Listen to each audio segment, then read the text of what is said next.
What you know about PE fitness? A more in-depth look on Dylan Gemelli's business. The #1 channel for performance enhancement. If you searching for muscle advance, can't learn it from a book or a pamphlet. Tune in for the answers, cause your body's too precious to take any chances.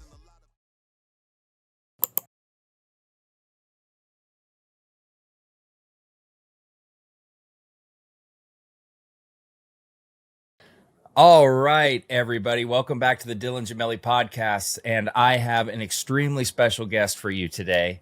This, my friends, is Sarah Parker. She is the 2019 Miss Universe on the WABBA. She's also got an extremely successful podcast, the Beyond Condition podcast. And so I just want everybody to give a warm welcome to Sarah Parker. Thank you. It's my honor because I haven't been a guest on a podcast for quite some time. So having the roles reversed, it's like normally you're sort of sitting there thinking, well, we'll lead it into a certain way. And it's like, oh, well, you will be doing the leading today. So thank you for inviting me on. I'm happy to do it. And I'm really happy to have you. Now, Sarah's in Thailand, so it's my late evening, her early morning. So this is fun for both of us to adjust and get going. So I want to I got a lot to talk to you about today, obviously. And Sarah and I have talked a lot about some topics that we're going to talk about today. We're going to get into some industry stuff. And I smile because we both are going to definitely go off on that. But I want to talk about Sarah first. So let's start off with your career. I mean, you've had a really successful bodybuilding career, which has turned into success with your podcast. I want to know what kind of drove you to get into bodybuilding and kind of what your passion is now with it and your coaching and what drives you and what motivates you and how does it just kind of coincide together and what brought it all together for you? Yeah, for sure. So of course, you know, the more I've got into bodybuilding, the more I've been doing the podcast, I realized that a lot of bodybuilders that go down the competing route, there is sometimes or more than likely something that's happened in their life that potentially then builds this hyper focus and ability to dig into the depths of what prep can offer. And certainly for myself, a background of, you know, many events of trauma. I've spoken about this more and more recently, the more confidence I have with being more vulnerable, that essentially in summary, I found that I was in a victim mentality. So from a very young age, I felt like I'd go from one, you know, episode of trauma, as it were, and then something else would happen, and then something else would happen. And until I decided to take control and actually go, look, I'm not a victim anymore. I can pave my way, my life. That I then started to realize, okay, so it's that mindset that I was, you know, particularly with male partners, I'd be attracting people that are going to want to, you know, potentially abuse me in essence, you know, emotional, sexual, etc. And when I found bodybuilding, it was actually through, I've got a long-standing chronic back injury and I was doing triathlon, got up to half Ironman distance, and it was like, I can't do this anymore. Like, I'm sure you can relate, Dylan, when you get an injury, you keep pushing, and one day you're like, oh, I've got to fucking stop this. So it was like, what can I do instead? And I was okay at triathlon, but as I'm sure you're aware, you know, triathletes to get very good accolades, it's often something you get to as a youngster. So sure. Yeah. Bodybuilding for me was sort of, okay, so I'll do some weight training and see how I get on. And then someone said to me, you know, about what a bodybuilding show was. And I had no idea, but I went and watched the show and I looked on the stage and I was like, fuck, this is so cool. Like the tans, the muscles. And it was like, wow.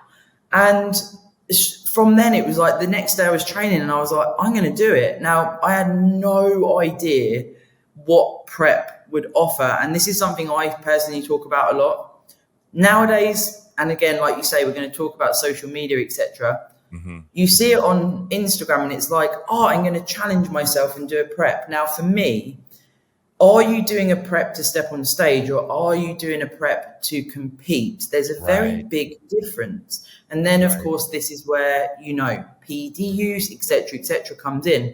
Now, right at the start, I, thought, well, I'll do my nutrition, do my training, I can step on stage and I'm going to look like, the females that I was aspiring to look like. And it wasn't until I did my first prep, I looked and I had no muscle. I was literally skin and bone. And, I was conditioned, I got peeled. And when I look back, I think I've always had the ability to get peeled, but I was in a very unhappy marriage for 11 years. And essentially I poured everything into that. And it was very much a solo endeavor.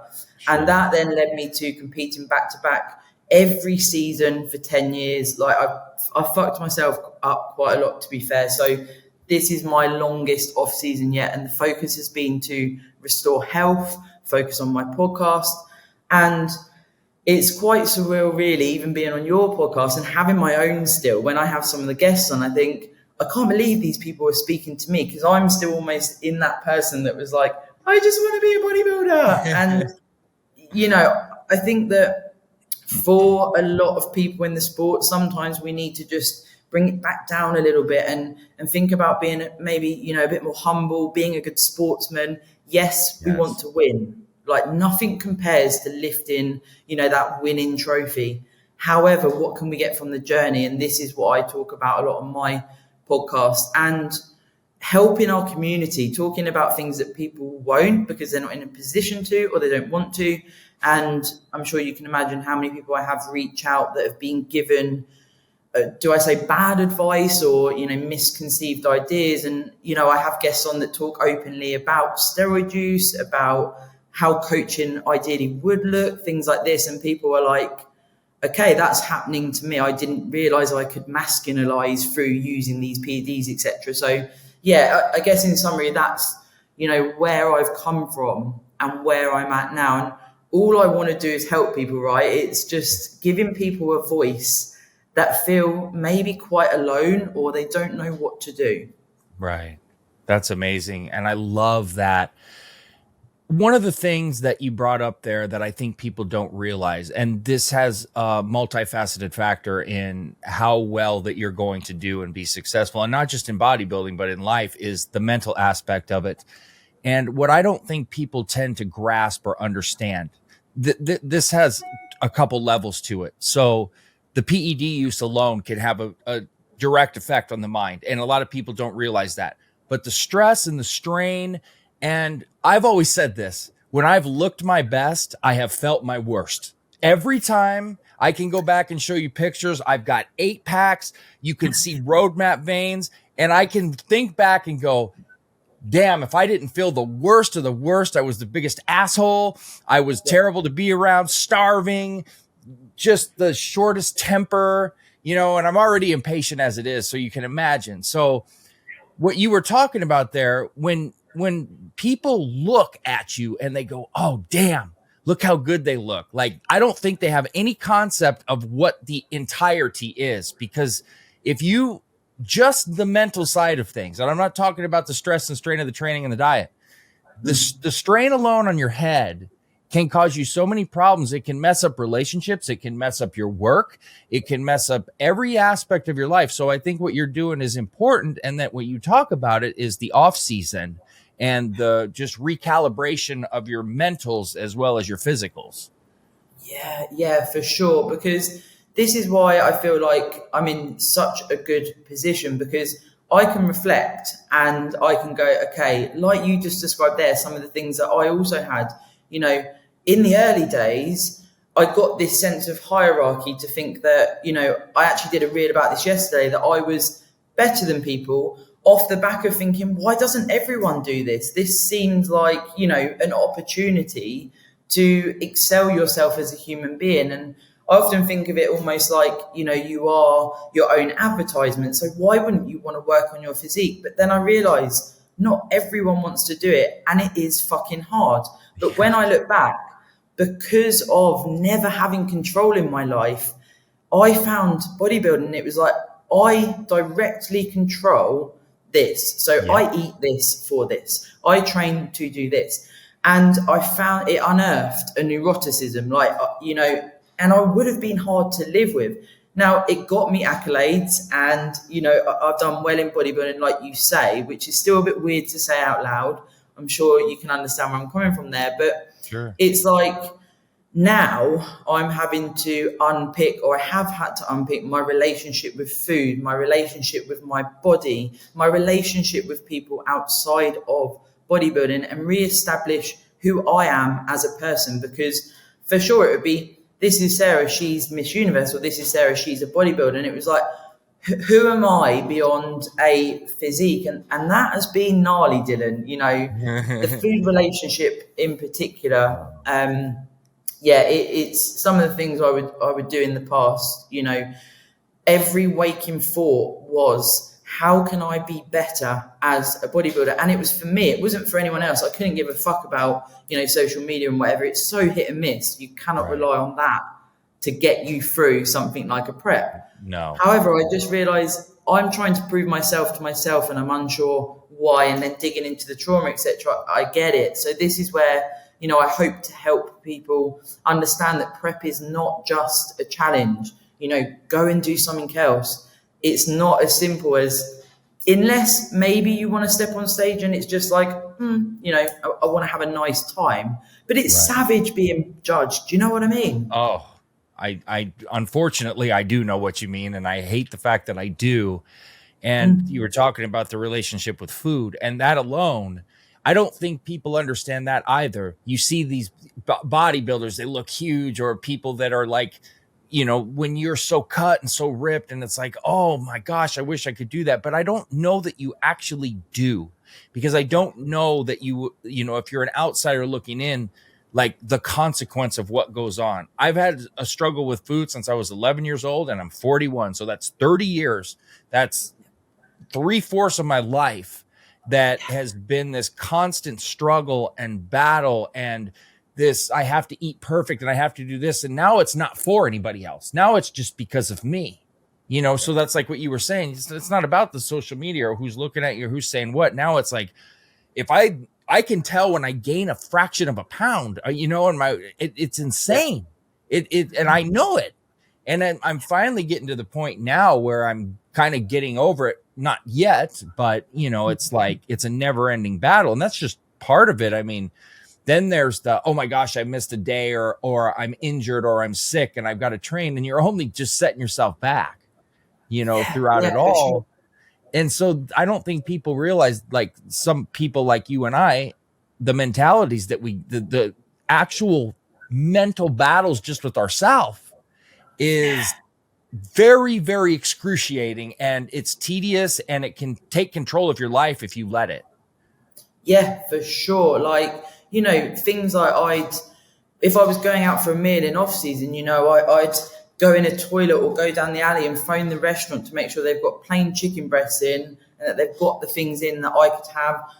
You know, when I first got with my partner, Matt, we've been together around 22 months. I was still doing things and almost like, you know, self-restricting and hiding things. And I'm happy to talk about that. And we've got to a point where I don't do that anymore. And it was hard at first to actually take ownership for that, right? So, you know, I'm in off season. I got really, really peeled from my last show. I needed to be putting the weight on, addressing everything health-wise, etc.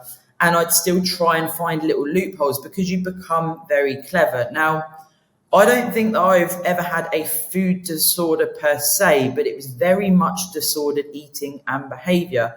And you don't realize you're doing it. And it's crazy. Like, we learn as competitors, and this is why I talk about it, we learn ways to manipulate things or self-restrict or do more cardio or all of these things. People don't understand that you go into a prep and these things can be unearthed because you find that control. And this is why I actually speak to people when they come to me and say, I want to do a prep, or a friend or whatever. I say it like we're talking now. And I think that sometimes people think, you know, why are you being so negative? And it's like, this is what can happen. If I'm taking you for a prep, this is my responsibility to do this in the best and safest way possible. But it is not healthy. It is extreme. It might look cool, but the places I've visited, Dylan, and it sounds like you've been similar, it's dark. You are alone in the dark. You are literally existing. Now, this is a choice. So I won't moan. I won't be fucking going, oh, I'm hungry, etc., etc. I'm choosing to do this. And there's people in the world that do not have access to food, and it fucks me off when people do moan about it. However, it's fucking rough at times. So people need to understand, right? Yes, absolutely. And that's why it's important that we talk about this. Now, for me, I don't even compete or do anything. It's just an everyday thing. So it can be even worse for people that are competing. And there's just a lot of pressures, and there's a lot of outside distraction, internal distraction. And there's nobody's being negative about it. It's just called living in fucking reality and not fantasy land. And, and people, you know this, they want you to tell them what they want to hear as opposed to what they need to hear. And that's one of the things that people are more accepting of that with me now that follow me, because they know that's what you're going to get. And I don't know any other way. I'm an old school soul, I think, in the way that I was raised and that I believe. And not everybody's good with that, and that's fine. You pick and choose who you want. But if you want to live in the reality of things and you want to get down and dig into it, you need to hear this stuff. You really do. And you need to hear it from people that are experienced it and live it. So I'm grateful that you and I can talk about this together, because I think it'll help a lot of people. And, a lot of the best teachers, I say this, have made the most mistakes or had the most experiences. And I'm a great teacher because I fucked up so much, so I can speak on it, and that's why I feel like I'm a good teacher, but I'm also not scared to talk about it. And so I appreciate the fact that you're willing and that you do that, because I know you do that on your podcast a lot too. And you talk about anything and everything. And one of the things that bothers me, and we're going to get into this later, but I'm going to bring it up now because we're talking about this. A lot of people, well, so-and-so ran this and they're fine, or so-and-so did this and they're fine. And I always say to them, do you think that I'm not going to say the names, but just a bodybuilder you may have idolized or whatever. Do you really think they're going to get up there and tell you, oh yeah, I had fucking this problem and that problem and that problem when I used this and that? Do you really honestly think they're going to go hold a press conference and tell you everything was just lolly, lolly, joy, joy, rainbows and unicorns? No, they're not. And, so we'll get into that later, but it's like people, they think and hear what they want to hear, Yeah, and when I've lost potential clients because of this, because for me, and you can see, I'm passionate about, I am not taking you to a place mentally if you are not ready for that. And people come to me, they work with me for a short space of time, and they have problems with adherence 2-3 weeks in. Now, for preps, it could be 20, 30, 40 weeks, depending on if it's natural or assisted, where their start point is, what their background is. And they go to another coach that's happy to fuck them up. Okay, fine.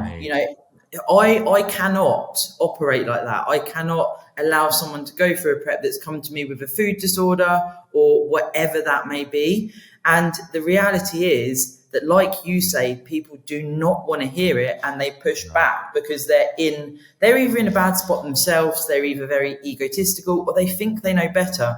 And I don't even need to go there with, how long I have been doing this and what I understand. Now, I'm not saying I'm the best coach in the world, everyone should come to me, and I don't advertise for that reason, because if someone picks up on the podcast or whatever and they want to work with me, that's super cool, and we have a consult. Now, I'm sure you can relate as well in different ways. For me, coaching, it's a two-way street. So I may not gel with someone and I'm not going to bring them their best. That's okay for me to say, look, maybe it's not the right vibe.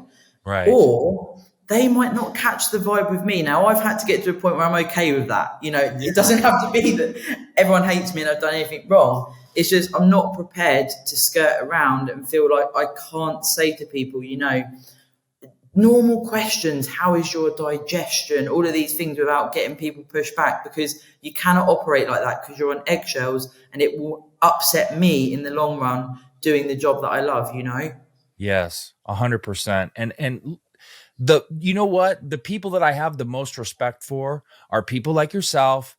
And I do this too. And it's like, and me and my wife owned a gym for a while as well. And I tell her that not all money is good money, or this person is not a good fit here. And we need to let them know, this probably isn't the spot for you. And it's not personal. It's not anything. Everybody's not for everybody. And that's fine. You should find the person that's right for you. Just understand something, that you need to not go like it's the person that'll ask 100 times and they'll get 99 no's. But if they get that one yes, that's all they were looking for. And it's like, if you're hearing something consistent and it's the same thing, it's probably the reality that you're living in. Everybody's not for everybody. And that never offends me or bothers me. I could care less, but I've got super thick skin, and some people don't. But it's very, very important, and it's refreshing to hear when somebody is upfront, honest, and just lets it out. So that's very, very respectful, and I appreciate that you do that, because that's something I firmly believe in too. And I just think it's right, just as a human, to really, if you actually care and you're not, look, this is another thing that pisses me off. Well, they're doing it for the money. Dude, every human does it for the money, but they should be doing it because they love to do it as well, right? Hey, I like that you said that. I had a conversation once with my chiropractor back in the UK, and he said to me once, I don't understand why everyone's so funny around money, because we all need it to live. And I was like, for sure, you need to be able to fucking talk about it, because we all need money to live. Now, right. Of course, in the coaching space, there's coaches that are, pushing up into triple figures, whatever. Money right. doesn't drive me personally. When I root it back to my childhood, I spent some time being homeless. So I feel like that probably gave me the context to carry me through to now, where money for me, if I can live and I can have nice things, if I want them, but I can live, I can eat, etc., I'm good. But of course, it's something you need to be able to talk about. If you skirt around it, it's just fucking awkward. You know what I mean? Right. And, I'll get this too, because I used to I had to start from scratch at 30 years old. That's a different story for a different day. And we'll talk about that another time. That's my own fault. That is nobody's fault but mine. I got myself into trouble. I did stupid things. The point is you've been there, you know what it feels like, but your whole goal is to work, to live well, and to do what you love to do.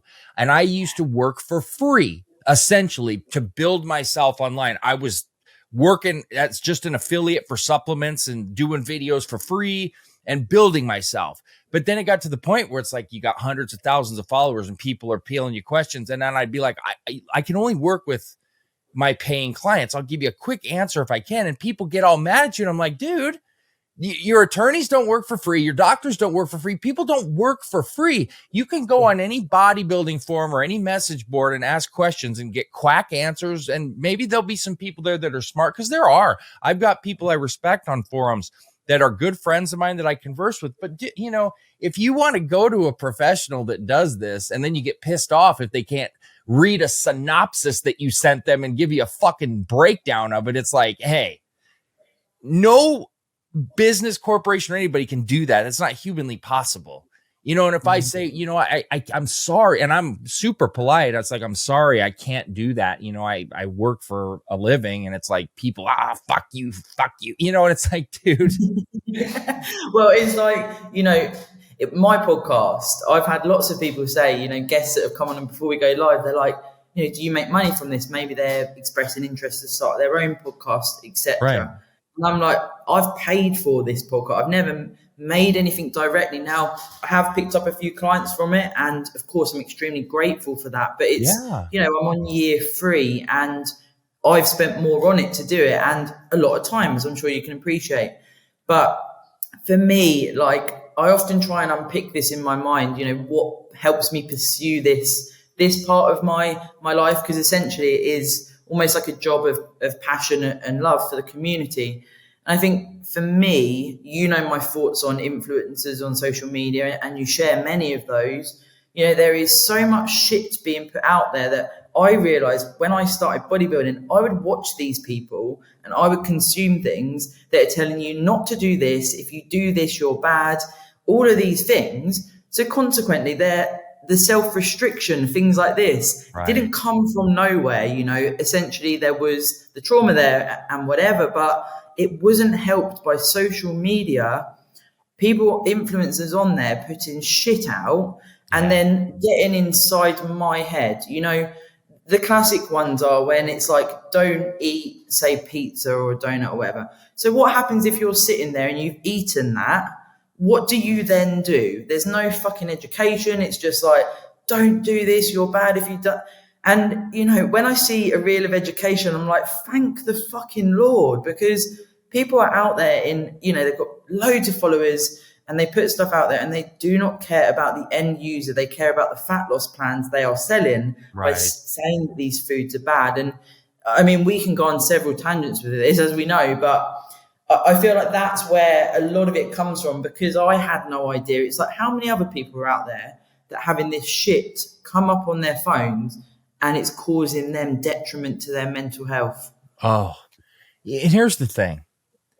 Nobody has ever been perfect in the history of man but Jesus. So when people do this to you where it's like you have to be perfect, and I've put that pressure on myself, but I certainly haven't done it to other people, and I finally stopped doing it. And that's the more, and I won't get into this because it's not for everybody and that's cool, but the more closer I've become with God and the more realization that I have when I read and study and that I kind of pray on it, it's like, okay, you need to do the best like he would want you to do, or like, you know, and being perfect is not that. And that's not for anybody. Now, consistency is important, I would say, and some discipline, but that doesn't mean that you can't enjoy your life as well. And that's been something hard for me. I'm a guy that I eat the same thing at the same time 7 days a week. I'm 90 minutes of cardio 5 days a week. I mean, still, and you know, I'm getting a little bit older and it's a little bit harder on me, but I'm just that guy. But I'm trying to loosen it up a little bit. And you know, it's funny because I used to party a lot and drink a lot and do drugs a lot until I met my wife and I got about 30. But you know what now? I have like 4 or 5 drinks a year, but one of the things you're going to find this funny probably that helps me not drink is it's like, it's an empty calorie and it might fuck up my physique for the week, you know? Yep. And I think that, and it's like hard for me to even have one. Now it helps me not do it, but you know, it's like, that's the type of shit that I'm talking about on the mental side that is not, it needs to stop. It's not a reality, you know, and it's so consuming though. Like you become your own, it's your own internal dialogue, isn't it? And I try and pick things apart. And with this sort of recent last, say, year to 16 months, where I've come off the back of that last show and realized I need to go into a longer off season because, you know, 7 seasons in a row. And like I say, with the health as a focus, there were things that needed to be addressed. And the relationship with food, you know, when I think back, I never thought that I could get to a spot now where I'm able to enjoy food for what it is and eat a meal and be happy with that. Now, I'd still eat similar to what you described, eat my meals same time, you know, every day, everything is on point. But I don't think I ever fully was present with, this is my meal. I'm grateful for this food. I'm going to eat it and then I'm done. There would always be this like, oh, I'd want more, or I shouldn't have eaten that much, or whatever it is. And it was so detrimental to my own mental health, but it was only me that was in there. And, you know, you've got to take ownership for that to, in essence, accept it and cure yourself. And there, like you said, there's still going to be things in the future. You know, I find it difficult to socialize and things like this. Now, normal people, whatever that is, you know, we think, well, why can't you just go to a meal and have food? And it's like, it's so far removed from our daily regime. Yes. People don't understand it. When you eat at the same time every day, the same food, if, you know, your friends are late and then you get to the meal and it's busy and then you're thinking, well, I haven't eaten my meal free, and then you're sitting there, is there going to be something on the menu that's okay for me? Because I have many sensitivities from restricting for so many years. Yes. Am I going to feel okay? Am I going to be able to sleep tonight if I have some sort of GI distress? All of these things. This is not normal ways of thinking, but as bodybuilders, you know, for us talking about this is like completely normal. It's like, it's definitely not normal, but again, it's things that we need to talk about because there's many things in bodybuilding, as we know, and it's not just self-restriction through exercise and foods. There's laxative use, which I've spoken about myself, you know, being addicted to laxatives and what that brings. the sensitivities you can get from restricting foods. People don't think about this. Right, I want to get lean. I'll do whatever it takes. What about in 10 years' time when you're, there's bodybuilders committing suicide because mentally they have got to a point where they cannot fucking take it anymore. And who is helping them? Not fucking social media influencers that put shit out there, and it's upsetting. It is, and it's terrible. And you know what? It's good that you brought that up because that's something I don't even talk about enough. Laxatives, diuretics. I don't think people understand. I remember I was 18 years old and didn't know jack shit about shit. And it was like, all I wanted was a fucking six pack. Like that's all I wanted. Seriously. And I did the dumbest thing that anybody could ever do was go into GNC and ask for help, which is the most they're just cringe saying that.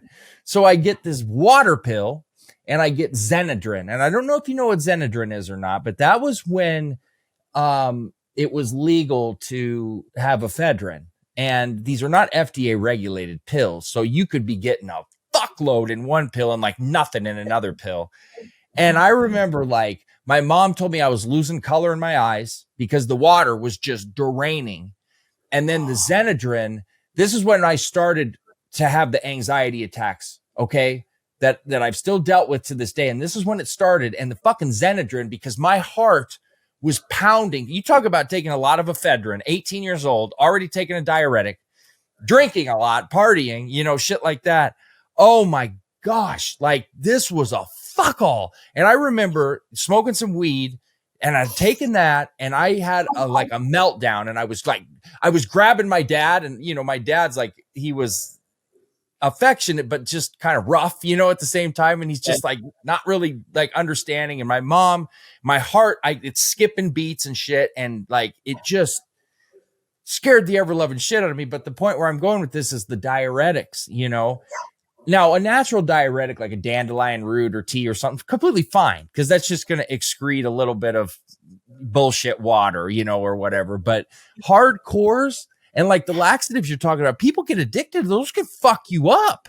They can really hurt you. Yeah. It's a funny one because, I actually put a snippet of a reel of a podcast episode I did myself, and I spoke about it. And some guy put, just use less of the dose. And I was like, oh, yeah, I get that, mate. For fuck's sake, I'm not an idiot. But I'm putting the reel out there to try and help people see that you can get addicted to things like laxatives and essentially you're self-purging. And, what happens when we get into these loops? I know, honestly, I read the comment. I thought, are you okay? Clearly, I know that. But I got into this point where I'd have a laxative and then I'd have, I'm sure you've been there. It's not pleasant. You're on the toilet thinking, holy fucking shit, literally. And then, all day, it's maybe 4 or 5 times you go to the toilet, so you feel empty. Then I would have, for myself, it's different for everyone, 3 days with nothing. So then what do? You use a laxative again. Now we're talking over probably 8 years. I've battered myself with laxatives. Yeah. And it wasn't until I met Matt that he was like, is this normal that you need to use them so much? And I was like, well, it's what I've always done. I didn't really correlate, and deep down I probably did know, but I couldn't go to the toilet for 3-4 days. So it's like, what else am I going to do? And now it almost feels like I've come away from, when people say I'm clean, I've had 4 months, 4 or 5 months, I think it is, with no laxatives. And I used to use a herbal remedy, like you just mentioned there, a senna tea now. Yeah. But, initially when I transitioned, it was almost like the bottle was there and it's like, shall I just do it because it's been a day? It's fucking wild. When I think back, what the hell, Did you ever, because that can, when you go to the bathroom that often, you can drain electrolytes too, did you ever have potassium, magnesium, chloride, all of that checked? Or did you ever have because that can cause obviously different things, cramps, heart palpitations, brain fog. Did you have any of that going on or anything like that? So there's certain things I've tried to sort of unpick going through this health phase now, until this period of time where I've allowed myself to do that and not focus on, essentially what do I need to do for the stage, as it were. That is obviously still there, but right. And getting bloods regular, which is something I talk about, because even if you're natty, getting bloods done is important. Absolutely. And, things like looking at your normal potassium, things like this, maybe is something that people would overlook. So consequently now, because of extreme dieting for so many years, there's a lot of things that it's like, what is that down to? Now, with the laxatives in the mix, it's like, the amount of vitamins and supplements I take, not special supplements, just the health ones. Right. There's a lot. So it's like, it's almost like I've got to a point, and I speak about this with my other half, it's like, I wouldn't change it. I did this to myself, as it were, and it got me through this part of my life to get me where I am today. So that's why I say I wouldn't change it. And, I have in essence fucked myself up, and no accolade was worth that. But the journey and being in a position now to talk about what can happen and are you doing this for the right reasons, etc., that is worth it. When I lifted the Miss Universe trophy, woke up the next day and I was in the gym self-restricting, doing hours of cardio, and my coach was like, what the fuck are you doing? I didn't feel lean enough. I didn't feel good enough. It does not, and this is what I try and tell people, it does not change who you are. If you have got stuff going on inside, getting a fucking trophy doesn't change it. What changes it is looking at what you are getting from the journey, doing this to excel as a person and grow, and not masking. So you can lean into bodybuilding for good parts. If you lean into it to mask trauma, in my experience and many others, you end up in fucking really, really difficult places. And I've had points where I thought, is there any point in me living? And that's not me trying to get pity or anything like that. It's when you're in that space, it seemed easier to not be here anymore, because you are so internal. Honestly, you just drive yourself mad. And it sounds like you've probably been in spots like that. It's fucking unreal, isn't it? It's literally been just a constant. And it's my mom and my wife will both say, why do you do this to yourself? Why do you abuse yourself? Why can't we just be normal? Why can't we go here and do this like you used to do? I mean, literally. So, we take a couple vacations a year now, at least one, normally a couple. It's not super long. We do one, longer one. And so first thing, I cannot have a place that doesn't have its own kitchen. And the first thing we do when we get off the plane, as opposed to go check in the room, is go to the grocery store and get everything. Because I do like 12 to 15 servings of vegetables a day, right? So that's kind of how I get through my entire day, as my wife will make. So daily, it's like 7 green peppers, 2 zucchinis, a box of mushrooms, an entire onion, and an eggplant. And she makes it all for me, and I eat it all throughout the whole fucking day, or else I'm lost. Okay.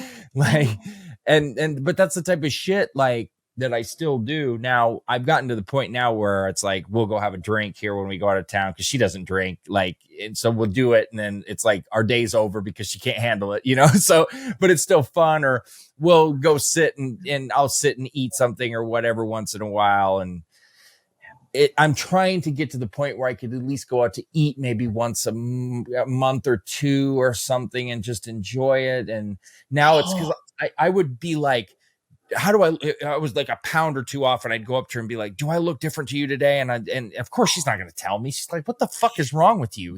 Like in a polite way, because my wife's not like this. She's super nice, but I know in her head, she's like, what the fuck? Like, I think she's used to it now, but it's just insanity. And I'm trying so hard to like get over it. And it's like, but the thing is that I'm thinking in my head now, it's like, dude, you know how to lose weight. Like, you teach people this daily, you live it, you do it. So if you gain 2 or 3 pounds, what is your fucking life over? Like, I mean, what the fuck's going to happen to you? You're going to get sued, like, I mean, so it's understanding that, but it's easier said than done. It's everybody's got something. Everybody's got something, whether it's food, whether it's alcohol, whether it's fucking porn, whatever. Everybody's got something that it's difficult for them. And, you know, it's overcoming it takes a lot of effort. And sometimes it takes help from others around you. And sometimes it takes you looking in the fucking mirror and talking to yourself. And this is not psycho shit. It's like, seriously, like, think about what you're doing, look in the mirror and ask yourself, do you like what you see, or do you need to make some changes? And I've had to do that several times in life, and I'm not scared to do it. And I'm not scared to admit when I'm wrong. And obviously you and I are both not scared to admit our mistakes or things we do wrong. And I think that's the first step, is accepting and addressing it and being honest about it. Then, that's tough enough. And then it's like, okay, what do I got to do to fix this? What is it going to take? And if you need help, ask for the fucking help. Okay. It's like the guys that won't ask for directions, and shit like that. It's like, I'm in a fucking hurry. I'm going to go find somebody and ask them for fucking help because I got to get moving, like. So, I feel like as well, you talk about your wife in a way, that I speak about Matt, because he supports me in certain areas of our lives. And for me, certainly having the right partner. Now, how many people do you come across that fucking moan about their other half? And it's like they hate them. And, I used to work in an office, and this was when my marriage was fucking hell. Living with this person was hell. Nobody knew because I wasn't ready to leave him. That's nobody else's fucking shit. My mum didn't even know. And you'd sit in the office and people are moaning, yeah, but we've got kids, so I can't leave. And well, stop fucking moaning about it, because you bring down the vibe for everyone else. Now, you've got to take a level of ownership. And from my own experience, this took me 11 years to walk away. And by that time, we're married, there's a mortgage, there's dogs, there's everything else. And it's not easy, no. It's not easy. But again, it's like the prep, I'm hungry. If we're moaning about things and externalizing that is bringing other people down. And I'm in a position like yourself where Matt, like, if he's wrong, he just says, I'm wrong. And I'm like, at first it was like, are you not going to say something else? He's just like, I'm wrong, let's leave it. And I'm like, what do you mean leave it? He's like, well, I'm wrong, it doesn't matter. So that relationship, that partnership, stop compromising all the time. If someone is not the right person, you need to take ownership for that and move on. And like I said, I've learned the hard way, I understand it's not easy, but it's certainly something to talk about. And I have people reach out from the podcast, saying, listening to you talk about it, I'm making steps to leave my husband and shit. And I'm like, no way. But it is, whoever you're with, people say like the 5 closest people or whatever, that certainly does have a rub-off effect on you as a person and being your authentic self. Yes. And I'm not trying to be Dr. Phil here or Mr. fucking psychiatrist, but one of the things that I have gotten really good at, that I've stressed to people that goes for a very successful marriage, is, and I tell people this all the time, pride don't pay your fucking bills, and pride does not get you anywhere, period. I am like the quickest to say, you know what? And I don't do this anymore. I used to do this when I was younger, where I'd say something I don't mean. I have much more control now, but I would, in 5 minutes, I'd be like, you know what? I'm a fucking dick and I am so sorry. And I don't think my wife knew at first, because it didn't seem right coming from me. And I don't think she'd ever experienced that. But now it's like, we rarely have a disagreement, but I can't, what's the point of being angry for a long time? Or, I mean, I can get over something. If it's like, hey, I'm sorry, whatever, I don't care. It's fine. It's over. Like, okay, and then I'll start talking. We talk sports and shit, and like that. And we'll just start talking about something else, because I don't give a fuck. Like, there's stuff to be worried about or care about in life, right? And there's stuff that is just meaningless and like whatever. So it's like, for instance, somebody leaves me a bad comment on YouTube, which I don't get nearly as much as I used to, because I'm far less of a cock now than I used to be, right? So,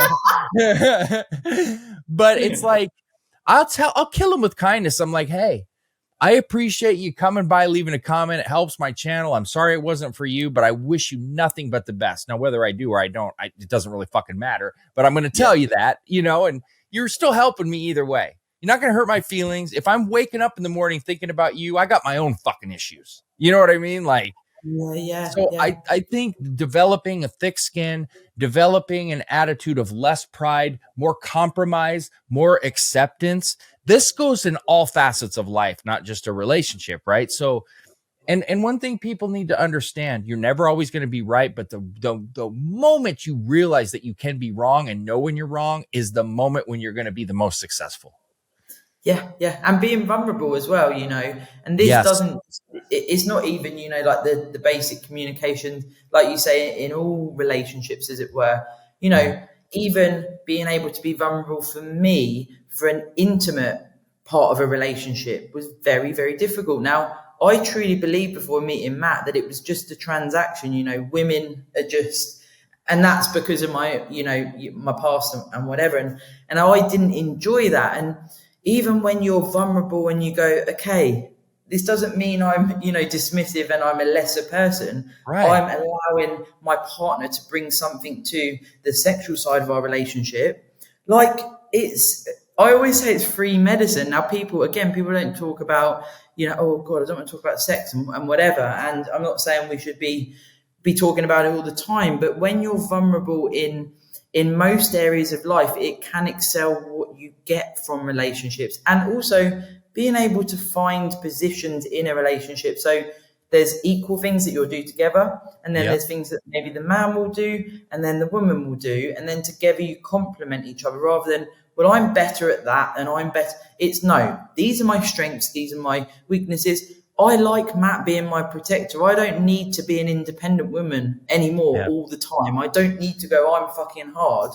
He can do that for me. And I like that. That's not me going, oh God, he's stronger than me. That's me going, I like this. I like having him as my protector and my person to look after me. And it's very, very nice to not be on this pedestal and just feeling like I've got something to prove all the time, Yeah, I totally agree. And that's it too. One of the things that you need to be good at is admitting if something scares you or if something's bothering you or whatever. And like you said, everybody doesn't have to have this permanent wall up. Like I've always had this thing about giving compliments, like I'm a hard complimenter, right? And then I got to the point, it's like, why? What the fuck? Like, why are you doing? Like, there's things that I would do, and it's like, I'd sit there and go, what the fuck is wrong with you, dude? Like, where's this coming from? Where'd you get this shit? And it's just like, you wake up one day and it's like, I'm not doing this anymore. Like, what good is this doing for me? All it's doing is turning people away or making people feel like they got to walk on eggshells around me and you know what? This comes sometimes with age, maturity, experience, whatever the case may be. But the moment you get some clarity and you understand, your life just becomes easier. Now, life is very hard as it is. So why make it more complicated than it already is? And shit like that, this prideful wall of fucking whatever you want to call it, it doesn't need to exist. Now, look, I don't like the over emotional shit either. Okay, I got a problem with that big time, the sensitivity thing. But dude, like there's no problem with admitting things or saying, you know what, I'm a little fucking freaked out here. I want to talk to you about it, or whatever, and that's why you have either your significant others or friends or your parents or whatever. You don't have to hide everything. It's not that weighs on your mind. And that goes back to the mental aspect you and I were talking about, where it just leads to bigger issues that you could easily avoid. Right. Yeah. And it does. There is those elements of, like you say, I'm not saying we need to be vulnerable all the time and whatever, that's fucking kicked me in the ass many, many a time because I was, I would overgive and I still would, because if I find that someone confides in me, this for me is my most recent revelation, I guess.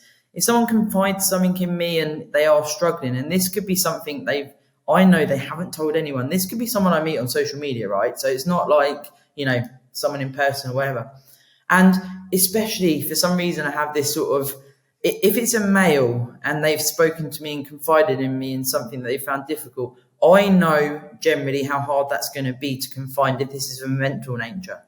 And I take it upon I want to do anything I possibly can. I don't want anything in return. I feel this is a gift. Someone has confided in me with something that's very, very difficult for them.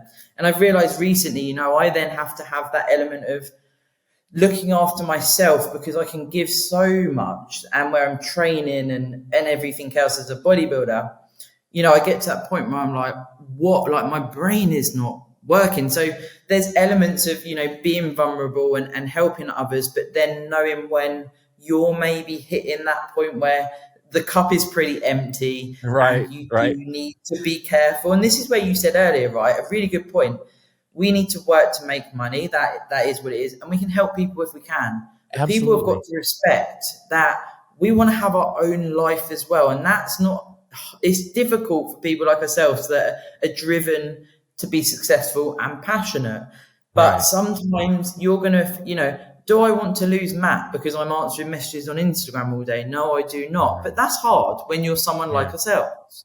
Well, and and everybody's different, but that's why I have an encyclopedia of videos that I've put out for free. I mean, my channel's not monetized. I don't make money on YouTube videos. I'm scared to monetize it for different reasons, but I've got hundreds of videos, not just on YouTube, on different outlets. I mean, it's an encyclopedia of shit. I've been doing this since 2011. So you can imagine I have thousands of videos. I have thousands of articles. I have these podcasts. I have everything. So it's like the information is sitting there, and I have literally over 150,000 forum posts over multiple forums over all of these years. And I actually may have more than that, but that's just off the top of my head. So I don't know what else I could possibly do, right? So, and just like all the information that you've given on your podcast and all of the posts and all of the stories that you put up that show quotes and things that people have said, you don't get paid for any of that shit. And we pay for, I've paid for advertising and I've paid for things to build my channels.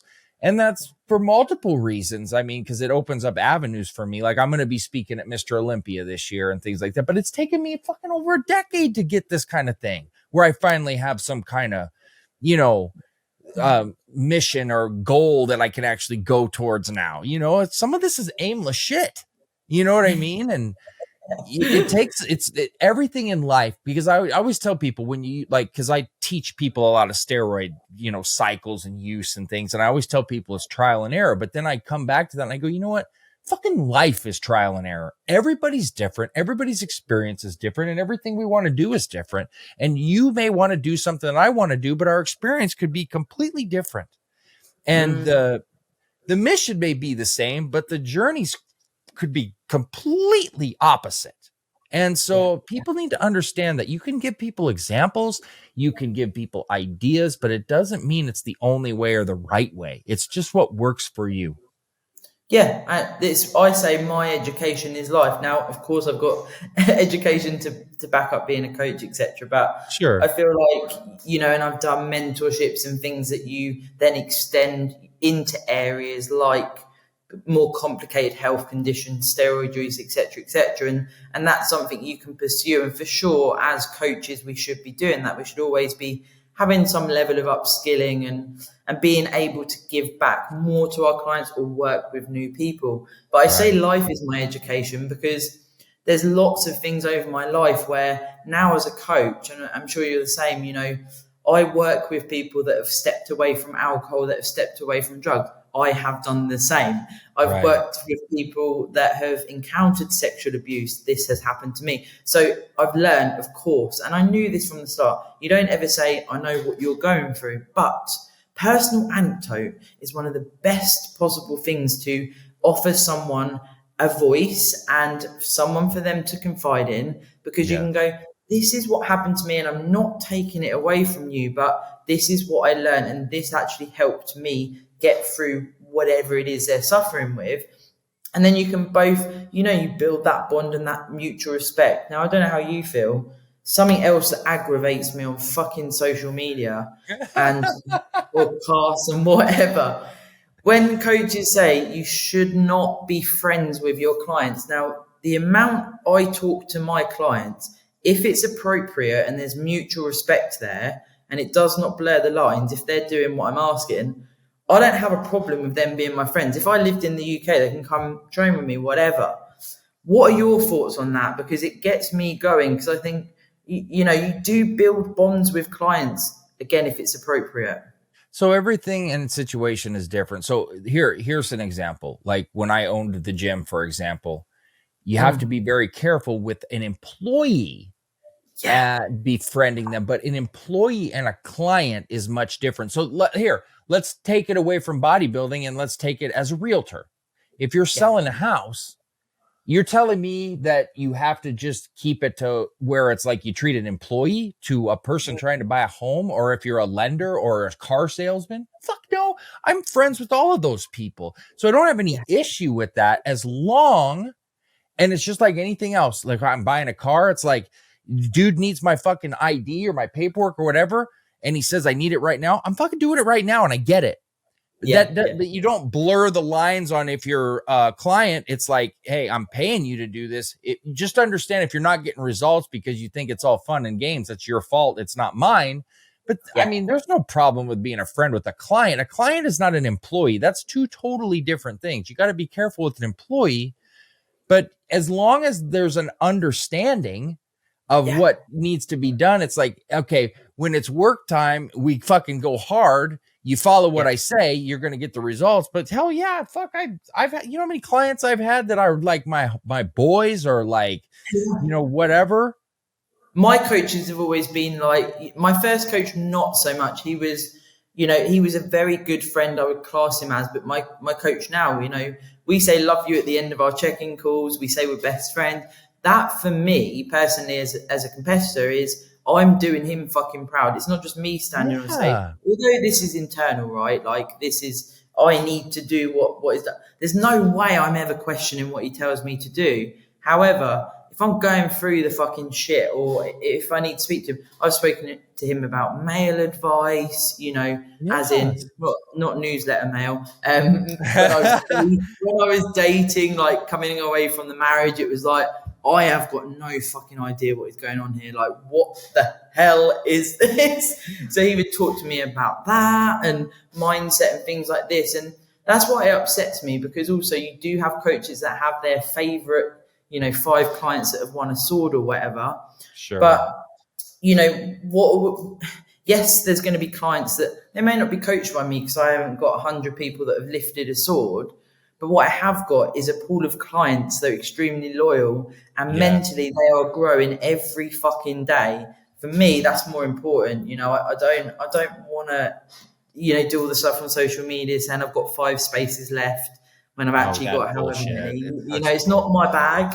It's not my bag. It's such bullshit. I fucking hate that stuff. I mean, I understand marketing. I've been doing marketing for fucking 20 years, so I get it. But that's shit.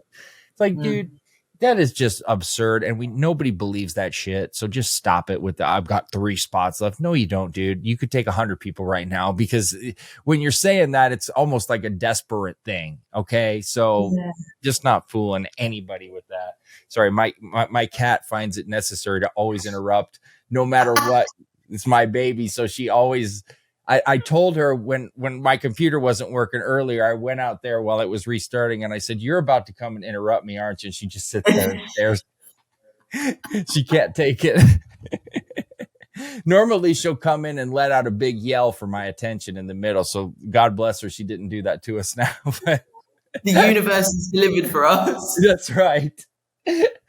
So, all right, let's get into it. We're gonna have to yes, I see you. We're going to have to broach the social media topic now. And we keep going back to it. So there's several aspects here that we're going to probably want to cover.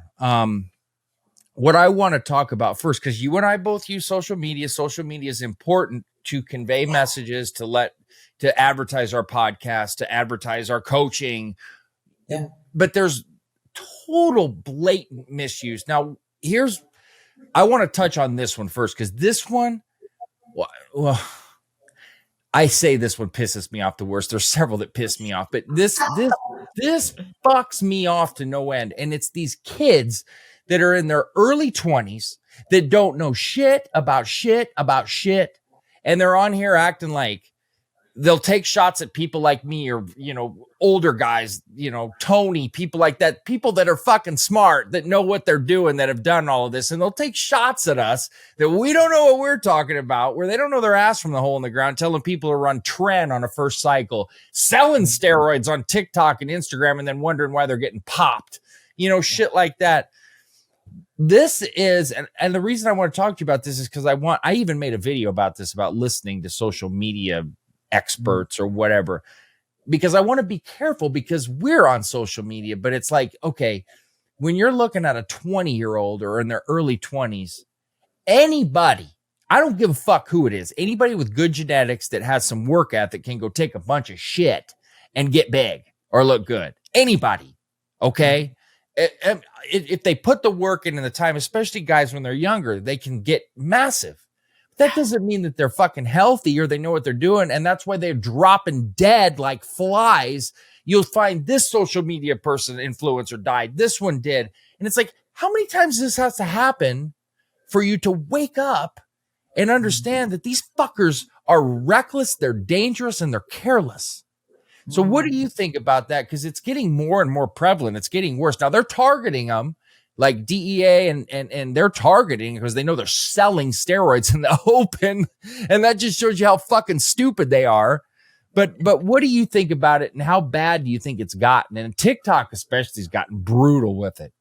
Yeah. I mean, like you said, it's very multifaceted. Even when we first started talking about it, because there's so many things here. And when we think about the steroid use, the video, and I did a pushback at this guy that featured me and Tony, and it's like, this guy, this YouTube short, there was literally not one bit of education on that whole thing. There was a clip of me and Tony he agreed with me. Very good idea to explore your natural potential first, and then look at some chemistry. And we were like, chemistry. And you'll agree with me, right? When you go down the PED route and you start seeing what is possible, it's like, this is pretty cool, and there was that element of us talking about that. And then it went on to talk about, females that have had side effects from steroid use, and they maybe weren't happy with them. There was lots of people featured on it. And what I found is the big part, there's no education there. So the same with your example. So you've got someone that's genetically gifted in your example, that's younger, and they eat right for a certain period of time. Maybe they use PEDs as well. Maybe they've got a sporting background. And that misconception, what sticks with me is, me back in the day looking at that would go, wow, that's possible from eating X, Y, Z and doing some training. It is not possible. And then the detriment to people like yourselves, like, people fucking slate Tony all the time. But what he has done is he has offered a lot of education. Now, of course, he uses fucking wild doses and whatever.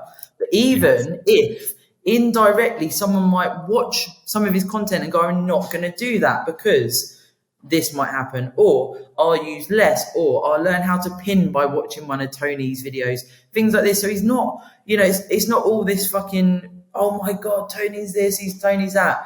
And he's an actual nice guy, right? Yeah, he is, very much so. And that's the thing, you have to listen to everything. You can't take snippets and clips, and you got to listen, and you got to really dig in and study and learn. And that's one of the kickbacks that I always get, that people want to get so angry with me. And I always tell people, do whatever the fuck you want. I'm not your fucking dad. Like, I don't get anything about telling you what to do and not do, aside from peace of mind, knowing that I'm telling you the right thing to do. And my biggest thing is that these kids get so mad at me when I say, dude, I will not advise you to use steroids when you're like under 25. And if you want me to be honest with you, I don't think you should use them till you're 30. And they don't understand. It's like, well, why so-and-so did this or so-and-so did that, and they're okay. And it's like, okay. So I've had thousands upon thousands of clients. And I don't say that like I'm something special or cool. I say that because it means I know what the fuck I'm talking about when it comes to this only. Yeah. And my point here is that out of those thousands and thousands, I would say in the 70%, it's guys in their 40s, 50s, and sometimes 60s that give me the same sort of story. And you know what it is? I fucking wish I wouldn't have used steroids in my 20s because I'm coming to you now and I need fixed with all of these fucking problems. Yeah. And that's what I try to tell these guys. And then I don't want to have kids and I don't want to do this. Really? Because guess what happens when you get in your 30s or something, or you meet somebody you fall in love with, and then they want to have kids and you're so fucked up you can't. Yeah. You know, some women will say, you know what? I don't want this. You know what I mean? And that's something that you got to deal with. That's just a small example. But what about when you're putting yourself on TRT in your 20s and you don't realize that you got a pin forever and what goes along with that? Also, I come across people that can't even remember to take their health supplements. There you go. They're not even tracking, and maybe you don't have to track neurotically like I did back in the day or whatever. But like your example, when you said how many veggies you have every day, I'm like, yes, because they're not even fucking eating fruits and vegetables. No. Maybe they eat some protein or whatever. And I think there is many, many areas here that we can explore with social media, because actually, there are people in the social media world, like Sam Sullock, right? He's everywhere now. And he's actually just doing his own thing. He doesn't sit there and give what stack he uses in PD advice and everything else. But everyone is obviously slating him and saying he shouldn't be doing this and he shouldn't. But actually, he's probably the most relaxed social media influencer right now, where he's just like, right. I train and do whatever.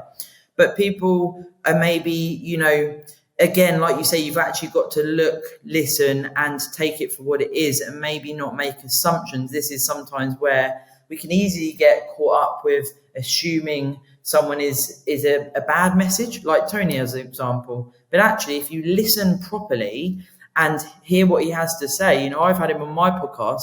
He's very, very well educated, and we can learn a lot from Tony. Just because he does experiments, it doesn't mean everyone else has to. And he's changed. And I talked about this to him. And one of the things I wanted to talk to him about was, how has your mentality changed over time? Because I could give you a synopsis on how mine's changed. Now, I was never on his level of extreme or anything, and we have a different belief system and set. And I used to really say bad things about Tony for many years. And there was like a one-sided feud because he didn't ever say anything bad about me. And part of that was admittedly me feeling threatened by other people out there that were because I was one of the first people doing videos, and then these people come out and he's doing videos in Ferraris and trying to do, do extreme shit. And I'm trying to do things the right way. And I took it the wrong way. And then as I talked to him, and it's like, hey, we don't see these things the same, but I love talking to you and I love things that I can pick up from you.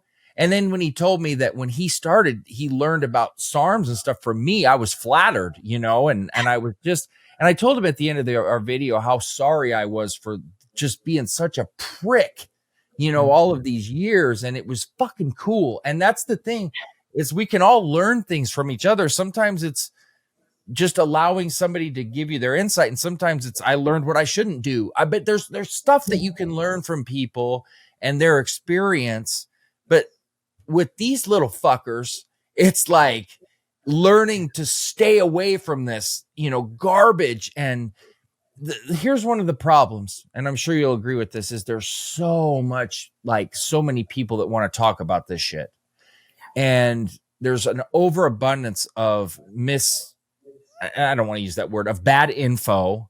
I don't want to use political fucking nonsensical words. Because these fuckers I can't stand either. Just bad information. Yeah. But there are multiple ways to do things. And that's one of the things I've come to accept over the years, because it was always my way or the highway. Like the way that I come across. I went through a 5-year phase of just being a total jerk off, probably 7 years actually. But I've learned now over time to really correlate my ideas with others, come together and discuss it, and then go, well, holy shit, maybe you're right, maybe I'm wrong, or maybe I should try that, and that type of deal. That's how we learn. But going these extremes and this crazy nonsense is not the way to learn. It's a way to fuck yourself up, Yeah. And I don't know about you with a podcast. I spent about 6 months thinking about it before, running through my mind, if I launch it, what will this look like? And how much can I commit to this? And am I ready to make this commitment to starting a podcast? And, over my only 2 years, I've seen podcasts come and go and whatever. And, I've got no reason why I'd want to halt it. I just want to keep going and keep delivering to my listeners. And I think that, again, one of these things of, what is a podcast and what are people listening to? For myself, it's like, I'm aware that, we're straight talking people, but people are still listening to this. And like you said there, so seeing it from someone else's point of view, it's like, I'm in your ears every week and I'm talking directly to you. I know the impact of something like a podcast. You hear one sentence and that can change your life, right? Like, this is actually a thing. And I always took that responsibility when I started the podcast. And I think, when you see these reels and TikTok and all this fucking shit that goes on, do these people not care? And I've said this to podcast guests before. I'm like, do these coaches not care that they're telling someone to take this with no side effects and they could start the masculinization process? And every single guest says they don't care. They sleep fine at night. And I've had to get to a point where it's like, I'm okay with that if I can do what I can. However, for ourselves, it's like, how much can we do to get the message out there apart from collaborate with each other, stick to our own authenticity and values, and, say it how it is. But I asked a guest the other day, where do you see bodybuilding going competing wise? And he was like, he's worried because it's like, there's so many fucking federations. There's so much PED use. There's so many people that are mentally unwell. Where does it end? Because to me, it's getting worse. I don't know what your thoughts are. It's gotten to the point where it's almost like an epidemic, and it's scary. Look, I don't think anybody is under the realization or thought that you can be a pro without some sort of steroid use. I don't think... I'd say that 98 to 99% are in the non-delusional category where they understand that that's a fact. But the extremes of what people use and what they have been led to believe that you need to use, there comes a point with anything that you take, okay, that you get to certain levels and it's like it's far, far, far more of a detriment than a help. More is not always better. A little bit goes a long way. And you start getting to these doses and you think, and I think these guys think in their head, oh, if I kick it up another 200 milligrams, it's not a big deal. Another two. By the time you keep kicking it up a couple 200, you're taking a fucking gram more than you should be. And you're not getting any more out of it. You can only get to a certain point. So if you're taking 10 IUs of HGH, which is 8 too many in my view, or at least 7 too many, what are you actually getting out of it aside from more side effects and more problems? Same with like test or D-ball or whatever. What do you really think that you're getting when you go so high? You know what you're getting? You're getting a shortened life and nothing but a bad quality of life. And for what? That's my thing. For what? And that's my biggest issue. How many people that go get a pro card or compete or whatever, how much money do they actually make out of all of this? And I get it, the accolade is great and you say you're an IFBB pro or whatever the case may be. But if you're blasting yourself full of steroids, taking 10, 15, sometimes 20 years off your life, some people dying within a few years, what are you really gaining from it and what makes it worth it? I don't understand because I'm not there and I get wanting to achieve, but when it comes at that cost, I'm a big risk versus reward ratio guy, especially the older that I've gotten, and I've been able to do that. And that comes from getting myself in trouble, too. But when you break that down, and that's what I always tell people about trend. What's your risk versus reward when you use it? Like what are you going to get and what is it going to cost you? And I'm not talking fucking dollars. What is it going to cost you? Is it going to cost you your sanity? There's a lot of things it's going to cost you. So what is the risk versus reward when I'm talking about shaving years off your life? Is it worth A trophy? Because it's like, oh, and I'll touch on this after I get your thought, because I'll talk to you about because I was a model for many years, and I'm going to talk to you about why it was the biggest farce and one of the fucking most nonsensical things I've ever done. And I'm going to talk to you about like my image of it and what you would think it is, and then what it actually is. But you compete, so you know where is the line you draw for the risk versus the reward. And I bring this up with the modeling because it's like, there's hundreds of us out there, but there's like 2 that'll get the big campaigns that actually make money. It's like the NBA or playing basketball or sports or whatever, but there's only 0.001% making money. So with bodybuilding, it's the same thing. How many people are Mr. Olympia? How many people are really making it and making the money? So you tell me, because you compete, and you're obviously not on that level of crazy PED use or whatever, but what is the risk versus the reward? What do you get with people, and when you talk to them, and what do you feel? I mean, in all honesty, most people that I speak to, normally off the back of the podcast or social media, they don't know the risk versus reward. So this is the other end of what you're talking about there. You know, I had David Demasquita, I think that's how I always call him Dynamite, but he came on the podcast. And we did a podcast about masculinization and virilization. Okay, the amount of people that, you know, messaged back and said, I'm taking that much Anavar, or, you know, some of the stuff we spoke about. My coach has told me there's no side effects.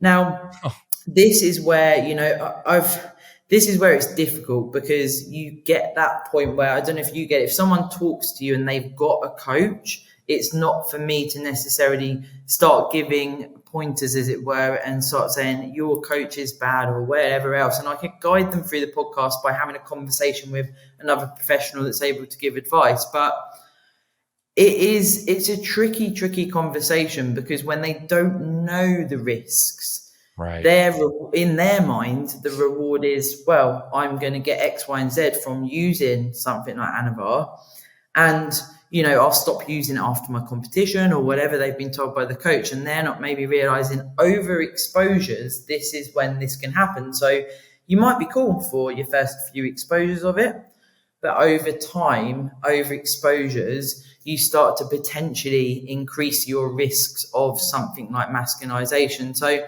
it's certainly that sort of my take on it from a person of influence, as it were, as to what I come across with risk versus reward. When I talk to people directly about going assisted from being natty, I can give them, you know, like it sounds like you do, as much education as possible in regards to, this is potentially what you're going to get. Another thing we have to be honest with as coaches, what is this person's potential? Yeah. Are they going assisted just to go fucking assisted and do a small show? Or do they think they're going to be an IFBB pro, but no amount of PEDs is going to do this? Coaches won't say. They'll just tell people to take PEDs and get a trophy at whatever show. And it doesn't matter about the rest of what their bodybuilding career looks like, because they may not even compete again, right? Right. And this really pisses me off, because this is how coaches cover up their inadequacies and their inabilities and lack of knowledge. Is it's just go take all this shit, and then people get results because, like I said, anybody can. And then they think the coach is great when the coach has no concept of anything. And this is one of the battles I have, and I've especially learned with stuff I've had to learn on my own. So people go, well, I had blood work, da, da, da, da, da. Well, did you really understand what you needed to do? Because you go, oh, I checked my cholesterol. No, you really didn't, because HDL and LDL and triglycerides are not the markers. They're not. ApoB, LP little a, things that you have no clue about. Those are the markers that tell you what the fuck is going on. People don't test electrolytes like I was talking to you about. That's not in a basic panel. You'll get a couple, but people don't know if they're messing with magnesium, for example. That's not something normally tested. Prolactin's not something normally tested. There's a wide array of stuff that needs to be tested. And you also don't understand when you keep taking oral steroids, because I loved Anavar, but you got to understand, over time, that your liver is resilient, but it's only so resilient. And as bodybuilders, our kidneys already have elevation from elevated protein intake, high intensity, it's automatically your creatinine, your bun, these ratios are going to be high regardless, right? So you're already putting extra stress and strain as it is. Some people have far less tolerance and their bodies can only take so much strain. Now, some people can be more abusive, right? And you see that with people that smoke their whole life or do whatever. So everybody's different, but everybody's got breaking points and everybody's got certain genetical things that they may not know about. That's what I'm telling you. I found out about my LP(a) score. I found plaque in my arteries, and you're talking about a guy that eats perfect and trains the way I do. Doesn't drink or anything. And it was genetic. And luckily I know the markers to look for, and I still have an issue, but at least we caught it before it fucking killed me, you know? And these are things that people are not aware of and they don't understand, and they don't have the education. As I'm just going to fucking blast every steroid and get big, dude. And it's like, no, dude, you're not, because you don't understand. And then you think that somebody like me or you is being a cock. And it's like, no, we're trying to tell you the reality of the situation. And what you were saying when you said they really don't think about the risk versus reward, it's called long-term thinking. I know it's fucking a crazy concept, right?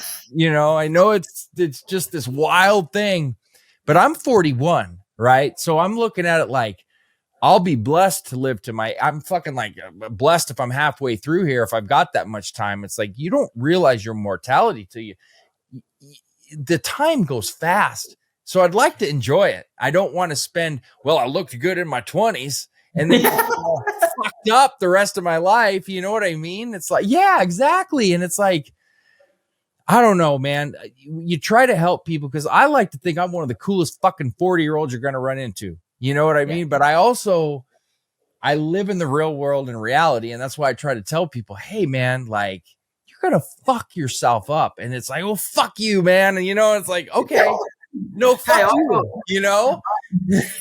I got asked a question once. I was doing a podcast and the guest asked me a question. It was probably like one of the first times a guest had asked me a question. And I was like, I've just been asked a question. I've been so used to. And the question was, which you're like, because it's related to what we're saying here. It was Jeff Black. He said, do you believe in the safer use model? Now, I thought he was talking about my use. So I'm like, well, yeah, of course I do. Then he said, no, do you believe in the safer use model for people that are pushing to be IFBB, IFBB Pro, maybe the Olympia? And it got me thinking, and it was like, if you want to be on a level playing field, is the safer use model appropriate for someone that is on stage with someone that is, you know, using higher doses and things like that? And that stuck with me because it was like, if you're going all into this sport and like this mentality of, I am all in, I don't fucking care about when I'm X for age or whatever. I know myself, you know, going into that zone of prep and everything else, and you're in a deficit, your ways of thinking are altered ordinarily, things are happening. If you're getting pretty peeled, of course, you know, would you go, well, I'll deal with it after the competition? And the likelihood is, if you've done, you know, you're getting on your way, your trajectory is very good, your genetics are good, hopefully you've got a good coach, things like that. I don't know how you would actually get inside someone's mind until you're sitting here like we are as you get older to go, you really do need to think about being older, because it's a fucking strong mentality, right? I know. And that's the thing. And I try to stress that.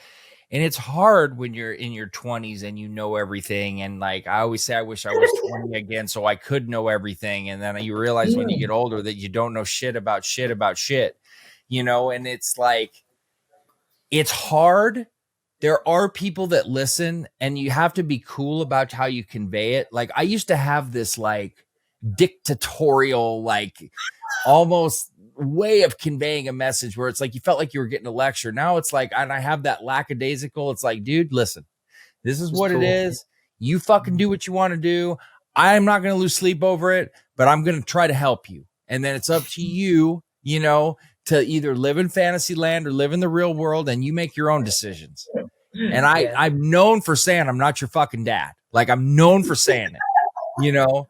And it's like you adopt that attitude. It's like, okay, maybe I'm going to listen to this guy a little bit more. He's not trying to lecture me and tell me what to do and what not to do. And so sometimes it's the way you convey the message, and you got to have relatability. And that's why I'm a big sports guy, right? So it's why a lot of the coaches that get in their 60s and 70s that don't ever want to change their ways, they have to go no matter how good a coach they were, because they don't relate.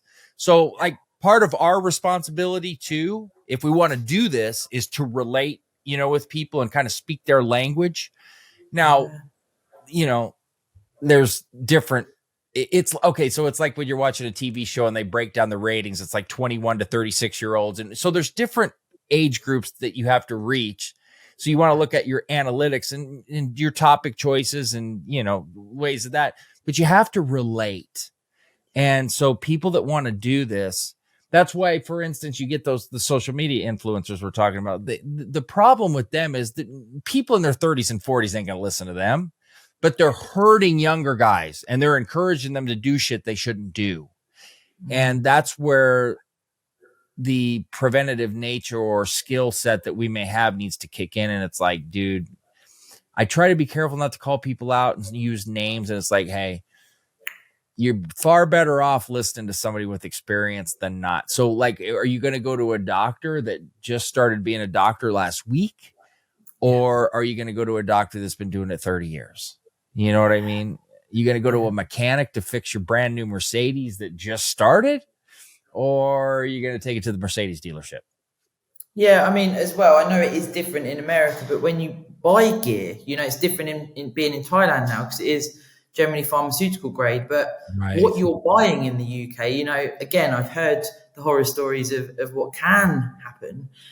When you get them lab tested, it's not even what you think you're taking. So, if you're matching doses and swapping this for that and taking this in the hope of that, are you actually checking if you're taking what you think you are and that it's accurately dosed? Because coaches, I know for a fact, dose higher because they think that the gear is going to be dosed lower. So what if it is the right dose?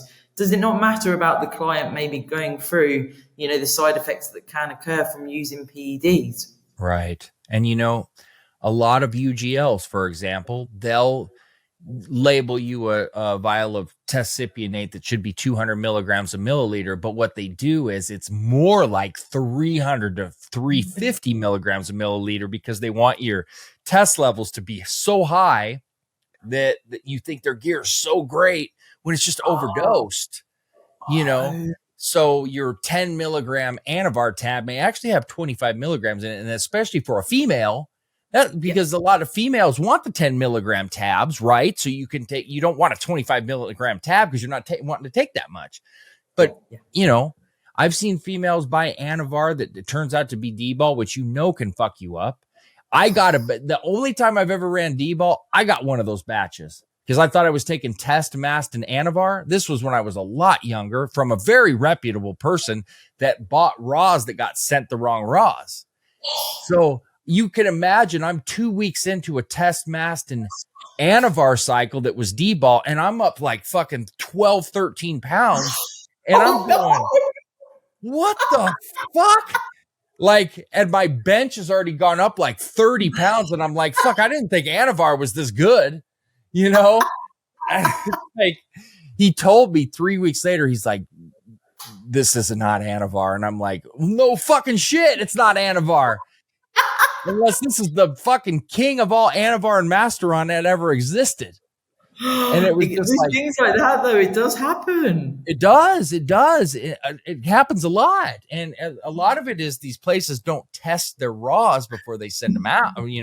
They just get them and they expect, well, it's always been good before. So, here, let's sell it. And it's like, you just don't know what you're getting. Right. And it's prevalent. And that's another issue altogether that, with the coaches, like you're saying, that just start throwing off these random doses. And most of them don't.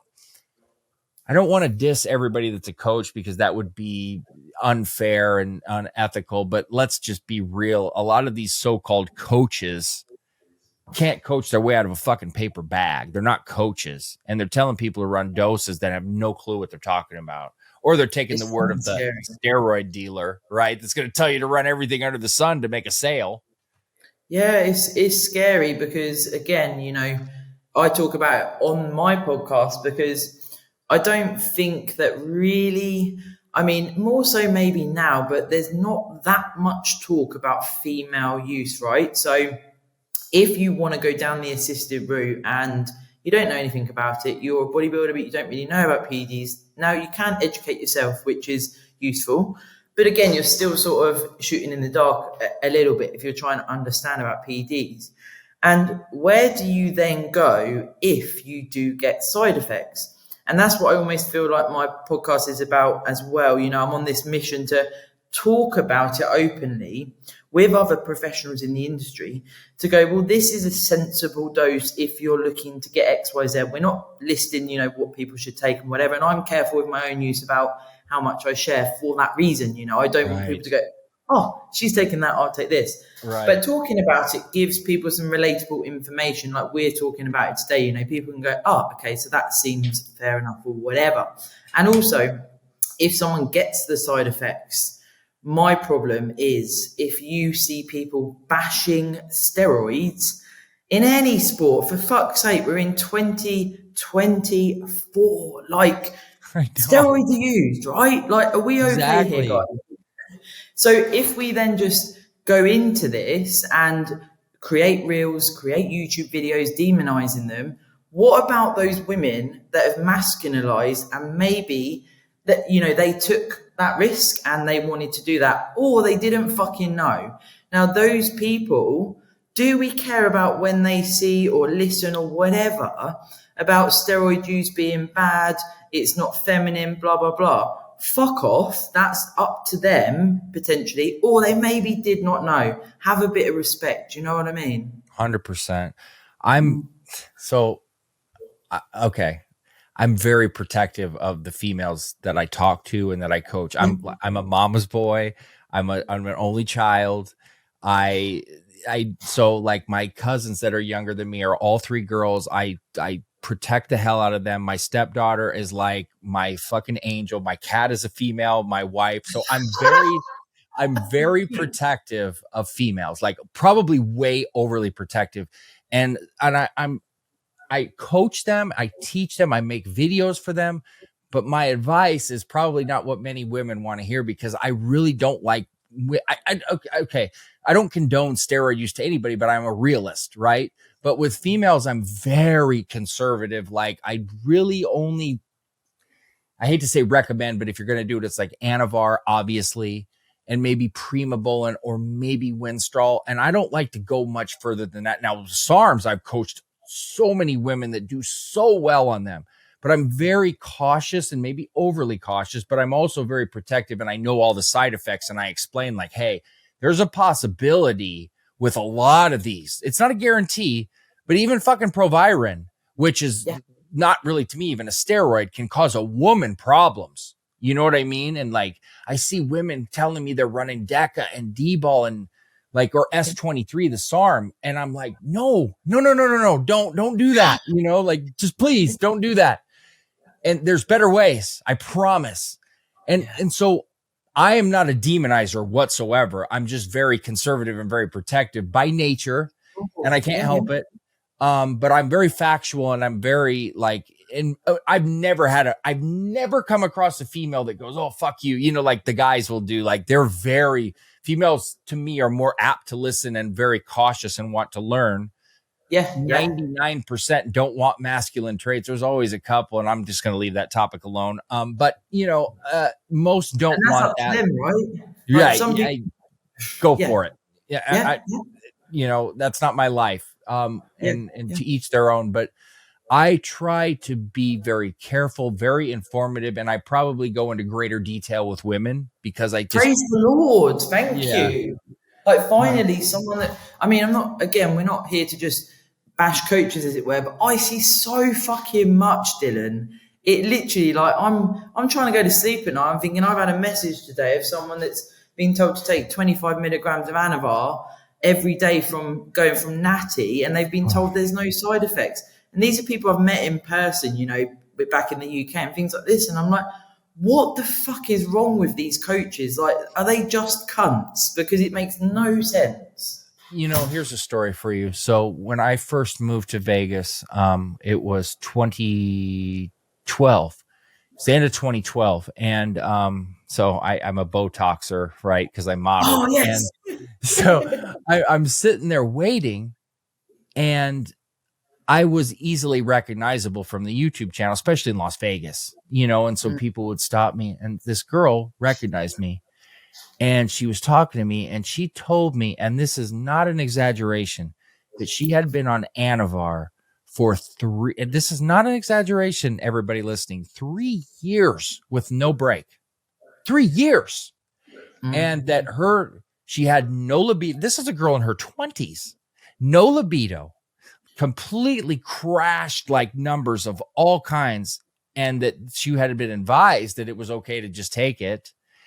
And I mean, that's one of those situations where it's like, I say you need to go see an endocrinologist and seek professional help. This is not something that I can fix. It's upsetting though, it broke really my, that's why I became what I became with women, was that situation. Being ultra protective as it was. That's why I'm so anti-finasteride, because I had a situation with a client that was experiencing post-finasteride syndrome, but that's what made me the way I was with female steroid use, right? It resonates. When you have it happen with clients and people and you see what it does, that's when I became more like lecturing and more, because I was angry. You know what I mean? And you have to take that passion and turn it into more teaching and carefully, execute it right. It's hard. It's trying to be constructive, isn't it? And,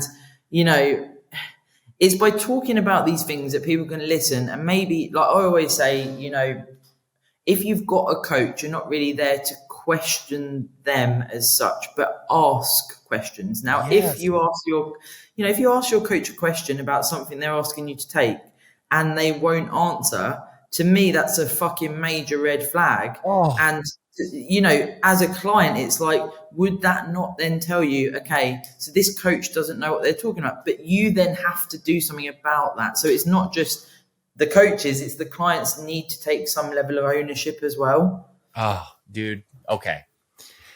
So I'm not going to get into politics themselves. I'm just going to tell you that as I got older, I realized that I needed to pay more attention because it's affecting my fucking life, right? My finances, the economy, things I never paid attention to. So this is how I'm going to relate this. When the government starts to try to tell you that it's bad to ask questions, and they're changing definitions of words, and if you ask a question, you can get put in fucking silenced or put in jail or whatever, there's a fucking problem. So if a coach is not able to answer you or gets angry at a question that you're asking, especially when it comes to your life, if there's anger, there's hesitation, there's so for instance, if you ask a yes or no question and you immediately don't get a yes or a no, there's a fucking problem there, and I don't trust you. Okay. So if that's going on, you need to immediately turn and run the other direction and go find some real help. Yes. Yeah. Seriously. If I ask you yes or no, answer this, and you start going off on a tangent, I'm done. I'm fucking done. I have nothing to say to you. If you go, yes, but let me explain why. Okay, I'll listen. But if you fucking say, if I say this is a yes or no question and you say something else aside from yes or no first, I'll listen. If you say yes, but with a caveat, okay, I'll listen. Mm-hmm. Otherwise, you're a politician or an idiot, and I don't want to talk to either, right? You bunch of wankers.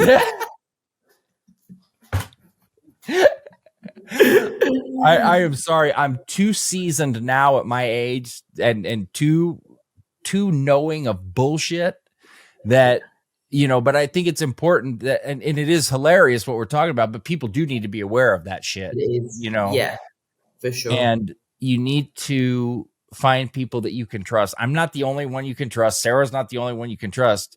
Yeah. There are good people, but there's far more bad than good. I'm sorry. It's just reality. And sifting through it can be difficult, but most people, The problem is this instant gratification and hearing what you want to hear, going back to that again, where people will, if they're hearing what they want or they think they can get something real fast, they'll just do it. I used to be like that with cars. I want this fucking car. I don't care. My dad would be like, let me look at it. And then he'd be like, there's this, and this. And I'd be like, you just don't want me to have it. It's like, fuck's sake, Dad, I know best. Why do you have to be like this? Exactly. And then you realize one day, like, every fucking thing he said was right. And I'm just a dipshit, you know? And sometimes it takes a hard lesson, but our goal, which I can tell you have the same goal as me, is to prevent the hard lesson. Teach a good lesson, prevent the hard one, right? Yeah. And just help people. Wait, I'm going to get my charger quick. 1 second. Yes, of course.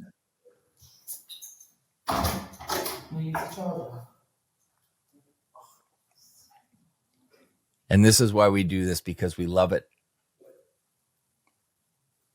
But everybody watching, so you know, because we're having a lot of fun here, but there is a serious problem with people wanting things immediately and not really digging into the information and really taking the time to study, learn, and understand. I want things right now, just like anybody else does, and many of us do. But when it comes to most things in life, and especially something that can affect your health, like a steroid or any other PED, it is so important to take the time to dig into it, ask the questions, and learn about it in detail before that you do it or decide to do it. Because jumping into things too quickly, it's just like I was talking about the cars, buying a car without looking into it or looking into the history of it. And then you find out you bought a car that was rented forever and it has a bunch of problems or was a lemon. These are things that you need to avoid. And that's why we're talking about it.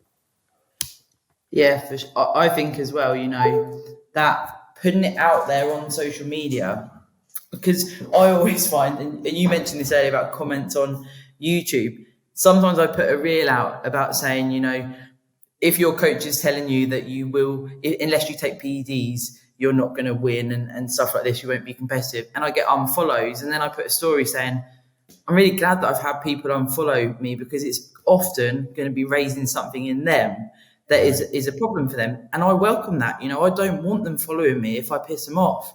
But why are people unfollowing me if I'm putting something out saying explore your natural potential first?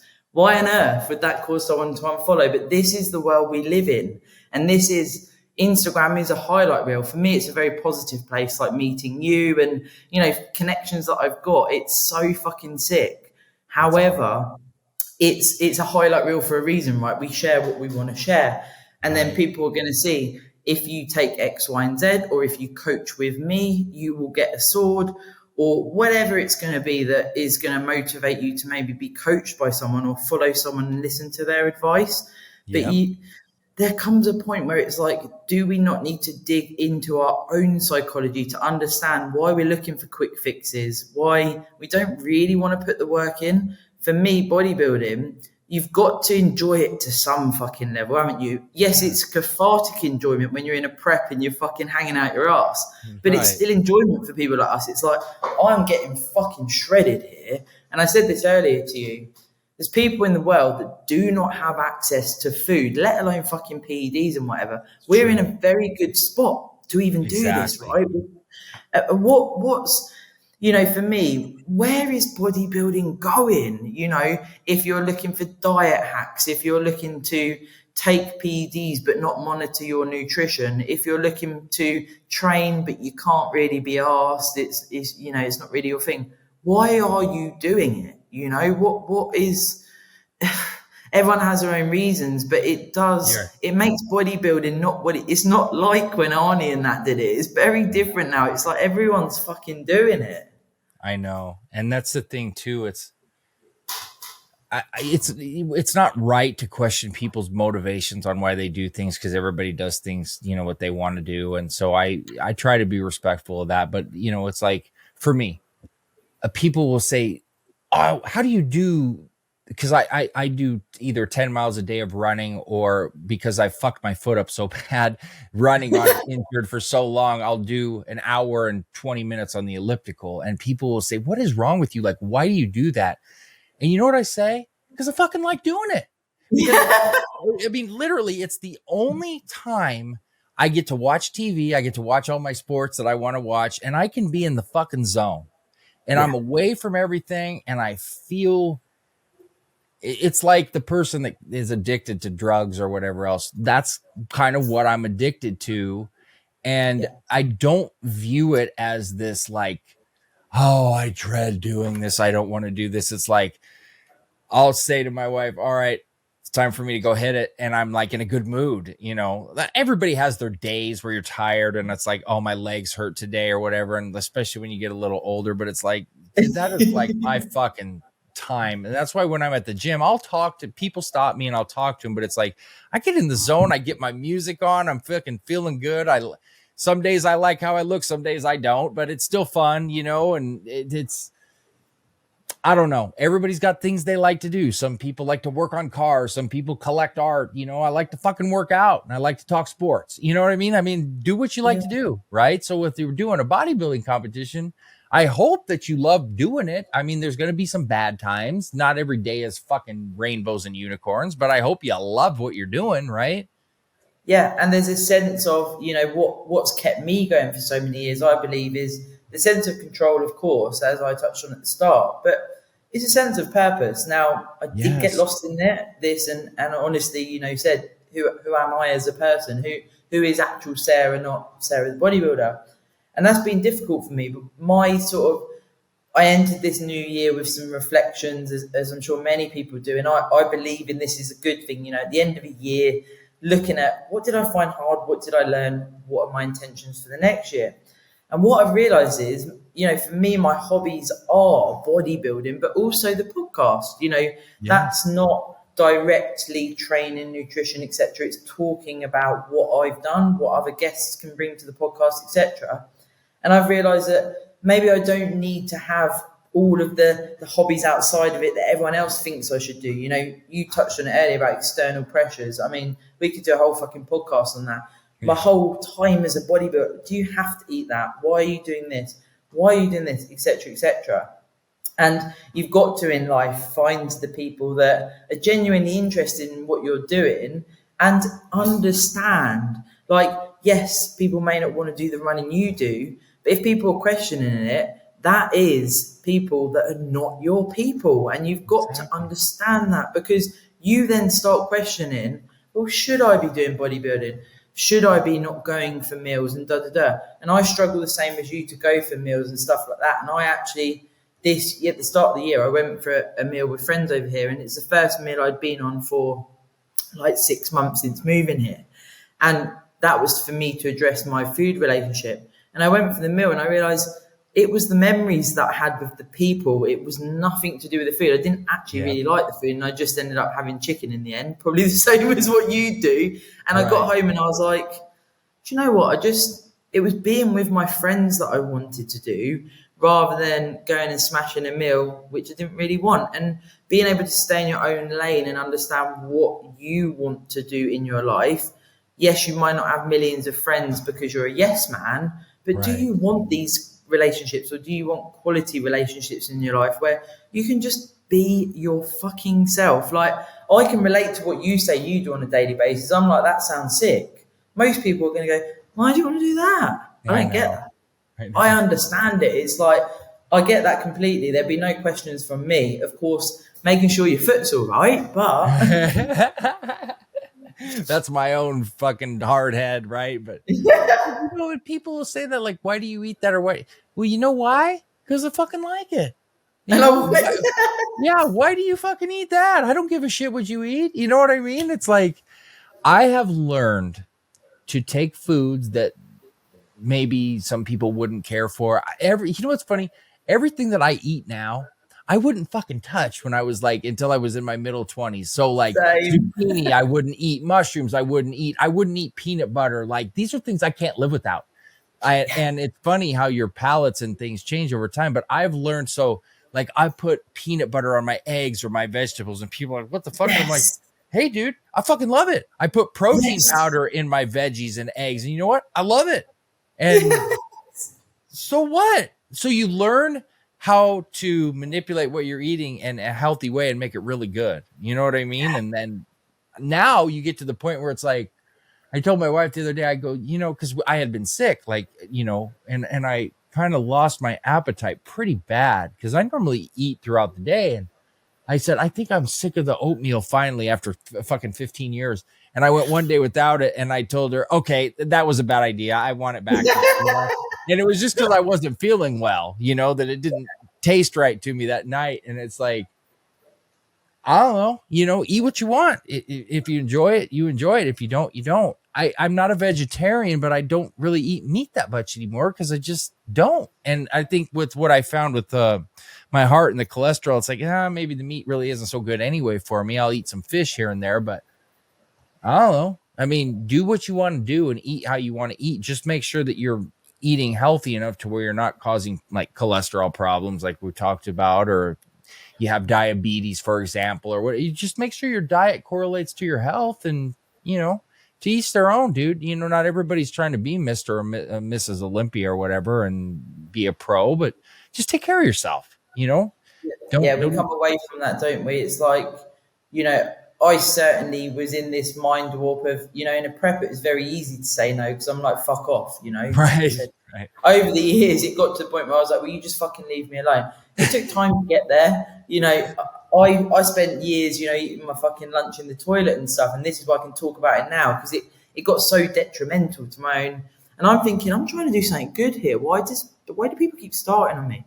And now it's like going through those years of, you know, then having post-show and eating a load of shit and feeling like shit. And then in off-season, you know, feeling this need to have validation from people because I go for a meal with them, and I can eat a lot capacity-wise. Like, I can eat, and it's like I would do that and people go, wow, you can eat loads. And then for me, it was like, these people like me. And then I got into these sort of habits of in off-season, you know, and then I'd be dreading going for the meal because I wouldn't want to let the other people down and all of this bloody psychology. And now I've realised, exactly, I love why you said health, because this for me is such a vibe. Like I described earlier, I look at my meal and I think I've got some eggs there, I've got some veggies, you know, some rice or whatever, and I feel so happy and content. The food is delicious. I just have a bit of seasoning. I'm so happy, and I never ever thought I'd be in this spot where I'm like, I just like my daily food, and can everyone just please leave me alone? Well, you know what's funny too is once you start eating well and then you go have a burger or fries or something and you think you want it really bad and it looks great and you crave it and then you eat it and it's just like, it's underwhelming and you feel like shit, and you ask yourself, was it worth it? If I was going to have some extra calories, could I have just eaten more of what I normally eat, or, you know, something else? And it's funny how that works over. It's like if you were a smoker or a drinker, because like for me now, it's like, because I used to fucking party, right? Like I partied, Me too, real party.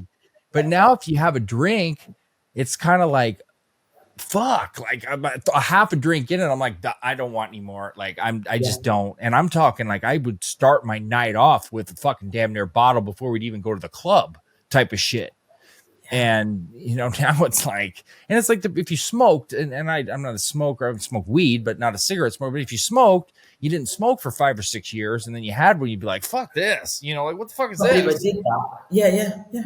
You know, and it's the same with food. It's like, you know, you eat like shit and you get used to it, but you don't realize that you still feel like shit. And then you wonder why you don't sleep well, or you got a bad attitude, or, you know, you feel like lazy or tired. Well, maybe it's because your diet fucking sucks, you know? And it doesn't obviously help with, we've spoken about social media, but media in general, especially when we talk about food, you know, I work with clients and I relate to them. Like we've said, you know, it's our job to relate. It's important that we understand, you know, as a child, McDonald's is a treat. And as you grow up, you see billboards everywhere saying have this cake with your coffee, and everywhere you go there's fucking signs and everything else. And it's hard for people to break this psychology of eating these things because you don't understand, like you said, you don't understand what feeling good feels like. So it's our jobs to do that to a certain degree. But again, like the social media, where does it fucking end? Like, it's like, do you not care about humans? Like, what is going on? But that's just it. People don't really care, and they don't think about it until it hits home. And then the reality sets in. You know what I mean? It's kind of like people that will argue politics one way, and they'll do it because that's like what they're supposed to do until something fucking hits them at home. And then it's like, oh shit, oh fuck, this really happened. And that's the same with the food. And it's like, you eat like shit, and then something happens medically, or, whatever the case may be. You see something with somebody in your family or you're close to, and it's like, then you get a dose of reality. But for some people, it takes that. For me, it was like, do I want to keep doing this to sacrifice this, or do I want to sacrifice that to get this? Because everything in life is a sacrifice one way or another. You can't do one thing to get this, or vice versa, or whatever the case may be. So you have to sit down and actually, that's the problem, right? It's called deep thinking and assessment. And a lot of people lack that ability for whatever the reason. I don't know. I mean, everybody's got fucking ADD now. That's the thing, or everybody's got mental health. And it's like, no.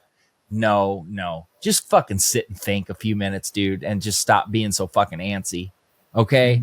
And that's a whole nother topic, but it's like, just sit and do some self-reflection. And be honest with yourself and ask yourself questions. And you don't look, when you're asking yourself questions, if you can't be honest with yourself, then you're just a fucking liar. You know what I mean? Yeah. Seriously.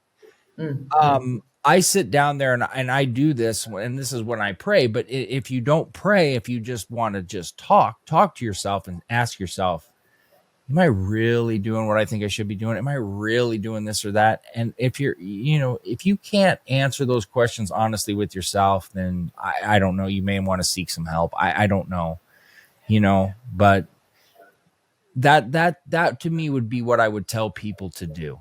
Either pray on it or just talk to yourself and be honest one way or another. And, I've figured out a lot of shit through prayer and just looking at myself in the mirror and going, dude, what the fuck? Like, seriously. It's like all the topics today we've spoken about, isn't it? It's like if you're going to go into a prep, do you really want to go into a prep? Do you really want to? I find it hard to call it suffer because, right, again, I feel like it's a choice, but you are going to suffer.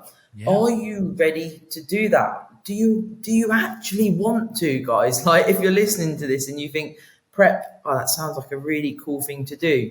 It is fucking sick. It's so cool.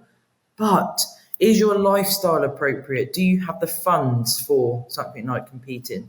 Do you have a fairly sturdy support network? At least one or two people perhaps. Do you understand what it takes? And are you ready to find that level of suffering that is required? And all of these things we've spoken about, there's got to be elements of, is this right for me? Because otherwise, one thing that I find is either people do a show and then the post show is fucking horrendous and they never go back to bodybuilding. Or a second thing is they get partway through, they've told everyone they're going to do it, and they find it hard to pull out because it is not for them and they've told everyone they're going to do it. So finding your own reason, and only you know what your why is, obviously. And some people go, well, how do you know what your why is? But like you say, those deep thinking sessions, praying or meditation or anything like this, or seeking some help to actually go, what do I actually want to do? What am I passionate about is so useful. And it's not always, something that comes straight away, but certainly it's a thought process to have, I believe, and of course you do as well. You'll know when you'll know when something's right and something's not, and you'll know when you're forcing it and when you're not. You'll just know. It's the Holy Spirit to me, but to other people, it may be their conscience or whatever, but you'll know but you have to be honest. And being honest, it should come easy, but people make it very difficult. And so I would just tell you, if something doesn't seem right or it doesn't feel right to you, then it's probably not. And that's the best advice that I could give you when it comes to making a decision. You know, for sure, intuition, and that's that gut feeling you're talking about, isn't it? It's like normally it's pretty reliable, and I kick myself. You know what it's like when you don't quite listen to it and you think, well, no, you know, it could be, and you feel, for fuck's sake, why didn't I listen to my gut to go, don't do that? But again, we can learn lessons, but I've never actually had it where I've had a gut feeling and it's been wrong. So I tend to go with what I feel, the vibe. You catch the vibe. I have fought that and I have done that, and it has backfired and backfired and backfired to the point where I'd go, fuck it. That came to me. Fuck it. Whatever that's, however good that sounds. Fuck it. I'm done. I've learned 5 million lessons and I've suffered and I've been in fucking trouble. And it's like, okay, I'm good.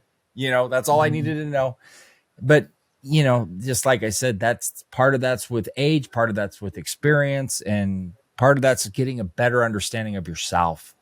And for some of us, we get that a lot earlier than others. And some of us, like myself, we had to learn some hard lessons, and that's okay as long as it resonates and you kind of improve as you get older and let those lessons, you know, teach you something as opposed to fighting them, you know?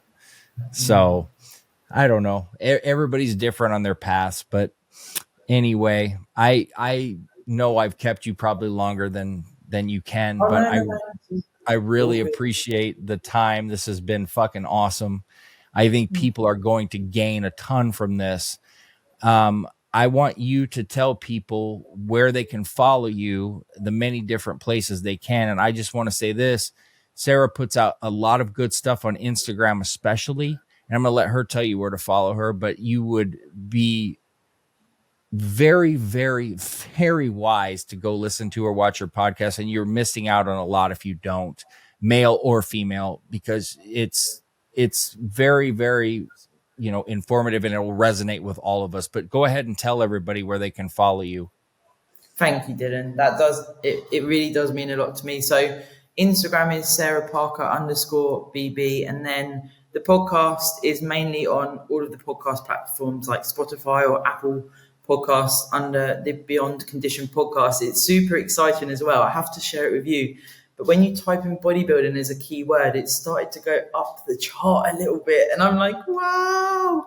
So for me, the mission is always very, very clear. It's to empower and educate. But like Dylan said, you know, to resonate with you guys and to share where I've gone wrong. I have guests on that, of course, talk about how you can be the best competitor or bodybuilder you can be, but you need to think about the bigger picture and get help from coaches that know what they're talking about, and essentially being able to provide that sort of, I feel like there's maybe sometimes a bit of a missing link in the bodybuilding world as to where you can get credible information.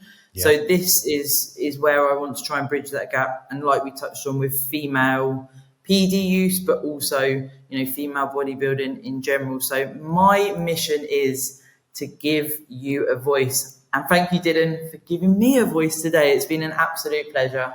Absolutely. And guys, everybody watching, I'll put all of Sarah's information in the description as well so that you can follow.